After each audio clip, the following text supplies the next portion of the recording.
There's something magical about driving an old car, and I don't mean the will it start today suspense, although that does add a certain flavour to life. I mean the way an old car quietly pulls you out of the frantic, high-speed, high-stress rhythm of modern living and drops you into a world where everything moves just a little differently. Modern life wants you to hurry, messages ping, deadlines loom, your phone vibrates like it's trying to escape your pocket. And somewhere in the middle of all that, you're expected to be productive, healthy, friendly, well hydrated, and apparently making passive income in your sleep. Then you get into an old car, and it reminds you that none of that matters for a little while.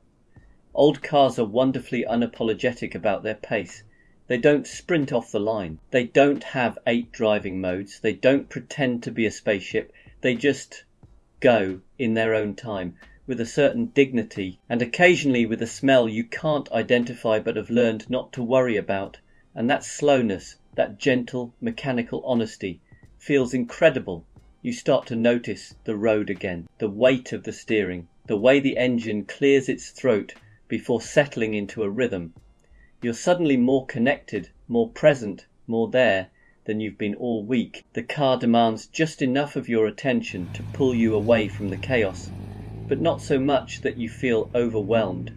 It's the perfect antidote to modern overload. It's almost funny. Driving an old car forces you to slow down, and somehow you end up arriving faster at yourself.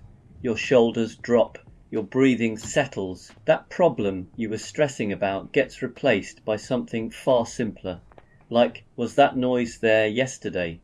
It's basically meditation, but with carburetors and questionable electrics. Modern cars isolate you. They seal you in a soundproof pod, surround you with screens, and try to protect you from ever feeling any discomfort, physical or emotional.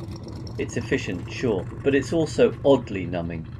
Old cars do the opposite. They let the world in, they let you in, they let you feel, hear, sense, and sometimes smell life happening around you. They turn driving from an errand into an experience. And when the pace drops, something else rises, enjoyment. Because you're no longer rushing to get somewhere, you're actually appreciating the process of getting there, the journey everyone keeps talking about, but rarely has time to notice. So yes, old cars might be slower, louder, needy, and slightly dramatic on cold mornings, but they also offer something modern life rarely gives us: a reason to pause, a reason to breathe, a reason to remember that not everything meaningful has to happen at full speed. Sometimes the most satisfying progress is made at 40 miles an hour in the slow lane, in a machine that insists you take the long way, and enjoy every second of it.